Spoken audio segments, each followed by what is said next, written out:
ఎన్నికల్లో సహజమైన రుచి ఎన్ఎస్పీ మసాలాతో 100% natural spices, no chemicals and preservatives, pure flavour, strong aroma with NSP masala. అమరావతిలో తిరుపతి కొలువు తీరే దిశగా అడుగులు పడుతున్నాయి. 27వ తేదీన అమరావతిలో వెలిసినటువంటి వెంకటేశ్వర స్వామి ఆలయానికి మహాప్రాకార నిర్మాణం దిశగా అడుగులు వేస్తున్నారు. దీనికి ముహూర్తాన్ని ఖరారు చేశారు. అందరూ ఆహ్వానితులే అంటూ హోర్డింగ్స్ అలానే ఇన్విటేషన్స్ కూడా పెట్టేశారు. ఇది తిరుమల తిరుపతి దేవస్థానం వాళ్ళు పెట్టినటువంటి ఇన్విటేషను. ఆంధ్రప్రదేశ్ రాష్ట్ర ముఖ్యమంత్రి వర్యులు ఆహ్వానం అని పెట్టారు. గౌరవనీయులు ముఖ్యమంత్రి చంద్రబాబు నాయుడు గారు కరకమలముతో శ్రీ వెంకటేశ్వర స్వామి దేవాలయమునకు ద్వితీయ మహాప్రాకార చాతుర్ద్వార గోపురములతో నిర్మాణం చేయుటకు ఆద్యేష్టక శిలాన్యాసము శంకుస్థాపన జరగబోతుంది. అది అంటే ఇప్పటివరకు ఇది కన్ఫర్మా కాదా అనుకో, ఆల్రెడీ మనం ఇంత ముందర కూడా ఒక వీడియో చేసాము. సో ఇది ఫిక్స్ అయిపోయింది. 27వ తేదీన అంటే గురువారం రేపే వస్తుంది. 10 గంటల 55 నిమిషాల నుంచి 11 గంటల 30 నిమిషాల వరకు ముహూర్త సమయాన్ని నిర్ణయించారు. వెంకటపాలెంలో ఆల్రెడీ అక్కడ ఒక టెంపుల్ నిర్మాణం అయినటువంటి టెంపుల్ ఉంది. గతంలోనే మహాప్రాకారంతో సహా పెద్ద ఎత్తున ఒక తిరుపతి టెంపుల్ నమూనాలోనే దీన్ని నిర్మించాలని భావించారు. ఎక్కడైనా కానీ టీటీడీ కట్టే నిర్మాణాలన్నీ కూడా తిరుపతి ఆలయం తరహాలోనే చేస్తాయి. అలానే అమరావతిలో ఒక ప్రత్యేకమైనటువంటి ఆకర్షణీయమైనటువంటి సందర్శనీయ ప్రదేశంగా, ఎందుకంటే కనకదుర్గ గుడికి వచ్చేటువంటి వాళ్ళు, ఇంద్రకీలాద్రి సందర్శనకు వచ్చేటువంటి భక్తులు అందరూ కూడా ఈ తిరుపతికి కూడా అంటే అమరావతి తిరుపతికి కూడా రావాలని, అక్కడ కొన్ని వెంకటేశ్వర స్వామికి సంబంధించినటువంటి మరొక టెంపుల్ కూడా ఉంది, చాలా పాపులర్ టెంపుల్ ఆ ఏరియాలో. అలానే పానకాల స్వామి మంగళగిరిలో ఉన్నటువంటి టెంపుల్.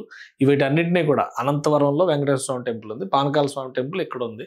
మామూలుగా అమరావతి శివాలయానికి వెళ్ళేటువంటి వాళ్ళు కూడా ఇది మధ్యలో వచ్చేటువంటి ఖచ్చితంగా ఒక తీర్థయాత్రా స్థలిగా మారుతుందన్న ఉద్దేశంతోనే అప్పుడు నిర్ణయం చేశారు.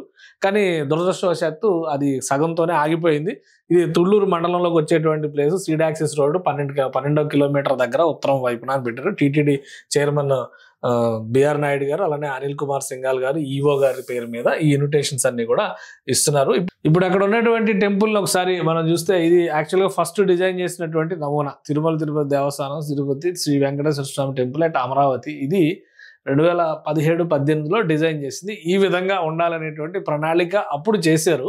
ఇది సీడ్ యాక్సిస్ రోడ్, ఇటువైపు కనిపిస్తున్నది seed access road, E3 road అంటారు కదా, ఇది E3 road seed access road. దీనికి ఇటువైపే ఉంటుందన్నమాట.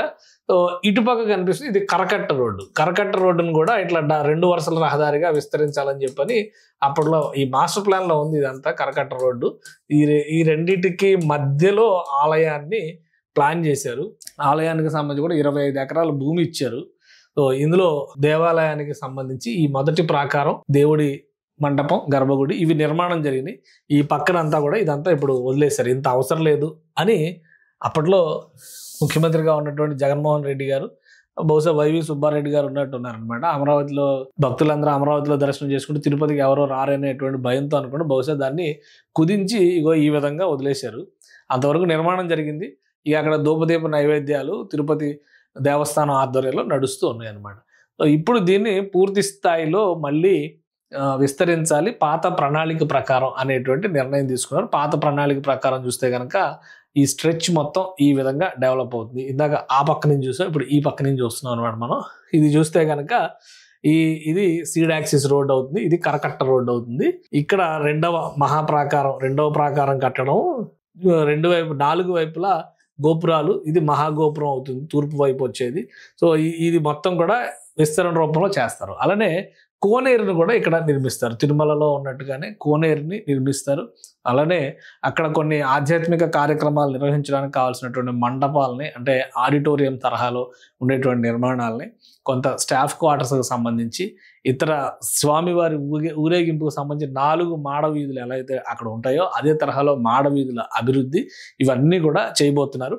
సో ఇప్పుడు ఖరారైంది, అధికారికంగా ఇన్విటేషన్స్ ఇచ్చారు కాబట్టి రేపు శంకుస్థాపన జరిగిన తర్వాత, శిలాన్యాస కార్యక్రమం జరిగిన తర్వాత ఈ ప్రక్రియ అంతటినీ కూడా ఏడాదిన్నరలో కంప్లీట్ చేసే దిశగా టీటీడీ ప్రణాళికను సిద్ధం చేసింది. ఇకపైన అమరావతిని సందర్శించాలనుకునేటువంటి వాళ్ళకి, విజయవాడ దుర్గగుడికి వెళ్ళేటువంటి భక్తులకి కూడా ఈ వెంకటేశ్వర స్వామి, వెంకటపాలెం వెంకటేశ్వర స్వామి ఆహ్వానం పలికేటువంటి అవకాశం ఉంటుంది. ఆ విధంగా తిరుమలలో ఎలా అయితే ధూపదీప నైవేద్యాలు కైంకర్యాలు జరుగుతాయో అదే తరహాలో ఇక్కడ కూడా అమలు చేసేందుకు టీటీడీ ప్రయత్నాలు చేస్తుంది. సుమన్ టీవీలో మీ పర్సనల్ అండ్ బిజినెస్ ప్రమోషన్స్ కోసం కింది నెంబర్కి కాంటాక్ట్ చేయండి.